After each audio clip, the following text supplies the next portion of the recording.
অনেকেই আছে যারা ছোট থেকে যেটা কখনো খায়নি সেটা কিন্তু কোনো দিনই খেতে চায় না, তবে আমার কিন্তু ঠিক উল্টোটা। আমি যেটা কখনো খাইনি সেটা যদি হালাল হয় তবে অবশ্যই আমাকে সেই খাবারটা টেস্ট করতে ইচ্ছা করে। যেমন চাল কুমড়ো আমি কিন্তু কখনোই খাইনি, আমার বাড়িতে কখনোই রান্না হয়নি, তবে বেশ কিছু ভিডিও দেখে আমার কিন্তু মনে হয় যে আমিও খাবো। তো সেই মতো বাজার থেকে একটা ছোট্ট মতো চাল কুমড়ো নিয়ে এসেছি। চাল কুমড়োটা আজকে রান্না করব, তো তার জন্যে কড়াইয়ে প্রথমে খানিকটা সর্ষে তেল গরম করে নিয়ে তার মধ্যে পেঁয়াজ দিয়েছি।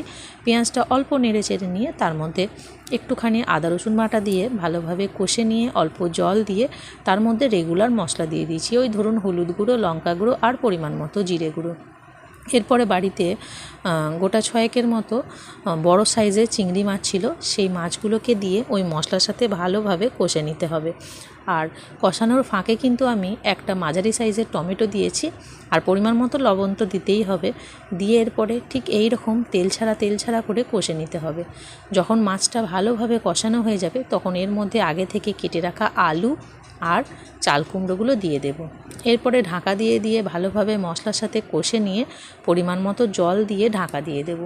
তো যখন দেখবেন জলটা অনেকটাই কমে এসেছে আর আলু আর চাল কুমড়োগুলো সেদ্ধ হয়ে গেছে, তখন এর মধ্যে দিয়ে দিয়েছি পরিমাণ মতো চিনি, তার সাথে দিয়েছি 3টে কাঁচা লঙ্কা আর অল্প ধনেপাতা। ভালোই লেগেছে।